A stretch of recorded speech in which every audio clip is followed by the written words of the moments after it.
Hello, and welcome back to Tabletop Thoughts.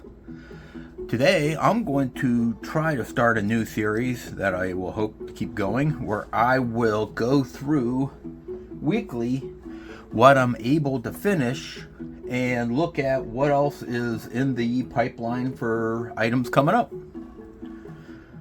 So,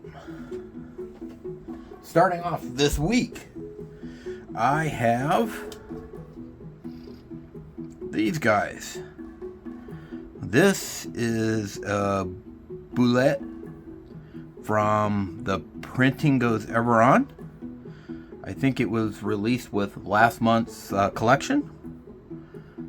I like this guy. He looks like a boulette. What do you expect? He has big muscles. You can see, like, especially on his legs, claws. I put him on a base. I don't know how well you can see this, but I did some glue, green foam-like type flocking. I added a little bit of my like a brown flocking that looks more like leaf pieces and stuff like that. I make it with old dry spices. You go to the Dollar Tree, you can get a little container of spice for like $1, and it's you put a couple of those, maybe with some green tea that you just cut open the bags. But yeah, I think he looks pretty good. All right, this is a boulette from Brite Minis. They released a boulette, although this is 50% increased in size, because I printed out one, and he looks a little small. So, I mean, he's fine, just I think he was a little small for what I like, so I went ahead and reprinted them at 50% larger, and that is more what I was looking for. He comes with a base already on him, so what I did, since it was kind of textured, I just went through, did some green inks, and then I went in with some brown inks and kind of put them both on when they were wet, just dabbed them on. So they're kind of like mixed, so there'll be green spots, brown spots, some spots where they're together. When that was done, to kind of bring it to life a little bit, some grass tufts and a little flower tuft back here. Paint the eyes red. And this guy is done. They've already been sprayed with the clear matte coat, so they are ready for the table. Alright, this guy is from Artisan Guild. They do, every month they release what they call a Vanguard. It's a free mini if you sign up. This one was some kind of like eye watcher or tyrant or beholder, I don't know. He's some little guy. Printed him up, put him in with a blue. That is a blue India ink. I did the bricks with an orangish airbrush paint. Mini paint. The skull I did with bone color, a little bit of dark around the base, but there is our little beholder creature.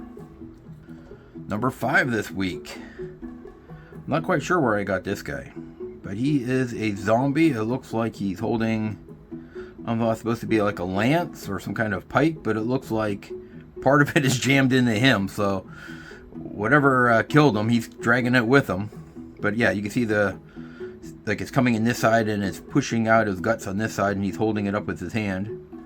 But that is an interesting looking zombie, so I thought, hey, what the heck, just give him a quick paint job. Now we have him to put on the table. Number 6 this week, a gelatinous cube.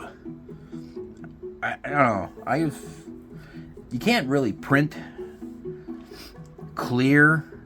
Well, this is 3D printed, so I could probably do a better job of clear. But when I was doing FDM prints, even if they were crystal, you could still see all the, internal structure, all the infill and stuff like that. So I never really liked printing them out. So I would always paint them color. So this one I went with a green. You see there's like a skeleton there, a helmet, a nice shield. I did this one with an India ink as well, and then came back in with some speed paints. There's a guy hanging out. When I was done, clear coat with a gloss finish, but that made everything shiny. And then I came back in for like the shield and the different pieces, like the guy hanging out here, and coated it with a matte Mod Podge. So that's a way that you can, you know, put a clear coat on everything and then come back in and touch up what you don't want to be glossy. And this week I actually got 7 miniatures complete. Here is a manticore. This is from the EC3D Design Beast and Baddies Volume 2. I believe that's where this comes from.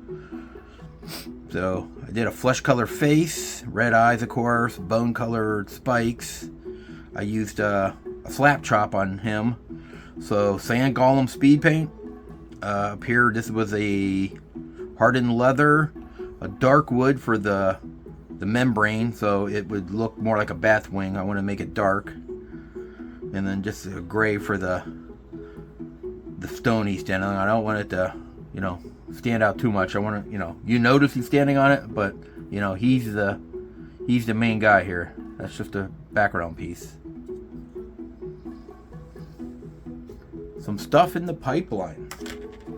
I don't know if you watch my website, it's tabletop-thoughts.com, but you would have seen I have the HeroQuest game.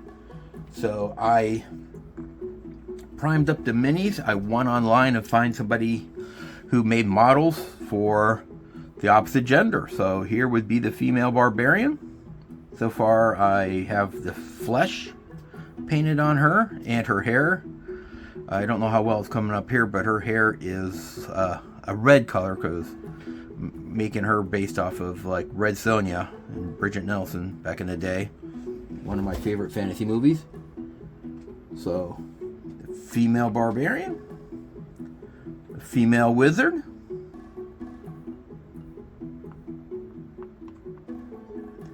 a female dwarf.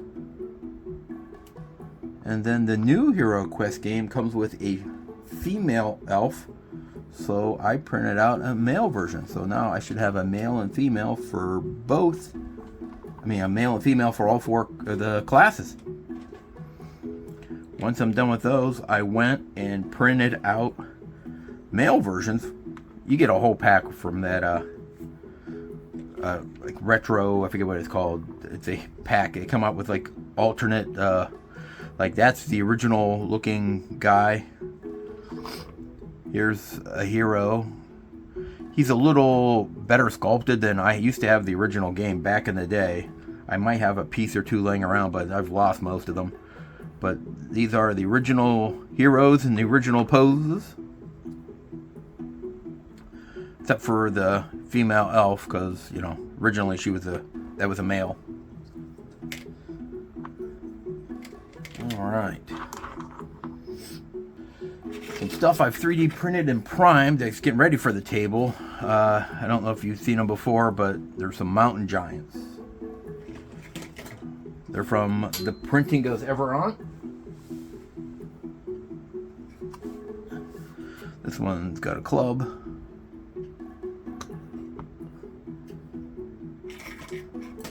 Another one with a stone. All these were printed out on, I think these were all printed out on my Saturn 3 from Elegoo. Great printer, large base plate, build plate. For the bases, I just use a 3-inch wooden disc. I have printed out ones I could do on my FDM printer. The wood ones, they're just easier. It seems like I can get stuff to stick better because the wood just, you know, soaks in the super glue and that holds them down. Then when they're done, I think the last ones I did, I just painted the characters. I did nothing with the bases, just left them black. I do that with a lot of my models, like as you see here with the manticore, just a black base. That way it's just, they fill in, but occasionally, so I have one set of these I've done with the black base. These, when I get around to painting them, I think I'm actually gonna put some glue down and then some, you know, some kind of small stones or something like that, just some kind of flocking, and then paint it up, give it some kind of, you know, a little more character to the bases. I was trying to print this guy up for a while. I finally got around to it. This is from Bright Minis. This is the Jabberwocki. He did an Alice and the Jabberwocki, so this is the Jabberwocki. I printed him out. He is all FDM printed. Not bad, but you can tell he's FDM printed. Everything's like his arms touching his wing, because you can't have anything sticking too far out for FDM without a bunch of supports. And Brite Minis does all theirs to be supportless, which is really nice, especially when you're just getting into the hobby and you have an FDM printer that, you know, you might not be very good at setting supports and stuff like that. So it's all supportless. You don't have to go back through, break out supports, accidentally break out something you didn't want to. This is resin printed. It is from the Printing Goes Ever On. This is a roper. It might be a little hard to see at this point. It's just 3D printed out in resin and then primed black, but lots of tentacles. This is a tongue. He has an eye here. This is going to look great when I finally get it painted up. Alright, here is one of the trolls from the Hobbit that the dwarves and Bilbo stumble upon out cooking. They turn to stone when the sun comes up and touches them. He has like a club. It's just looks like a big log, but he's using it like a club. The other two are dressed more like one's wearing an apron. I think one has a bowl or something like that, or a spoon. I really didn't care for those, because I want to have somebody I could just drop on the table, and he could be a big ogre or he could be a troll. But yeah, I don't need somebody cooking, so I printed out him. I was thinking in the near future, because I really like him, I was going to do a couple more. I was going to do a video of how I go through and set them up. I was going to do 2 of these models. The Printing Goes Ever On actually supplies you with pre-supported models and then, you know, just plain model. So I was going to do a video where I put both of them on the plate and I would go through how I do my supports and stuff like that. I'm no expert, but I thought that might help out somebody who's just getting started like I was, you know, like a year or so ago. You know, just get an idea of, you know, they don't have to be perfect, but here's what you can do to get some half-decent results. And finally, as part of my HeroQuest building, I have a bunch of the models printed out. I still have to put them together, but all of the... That is the mummy. It's hard to see.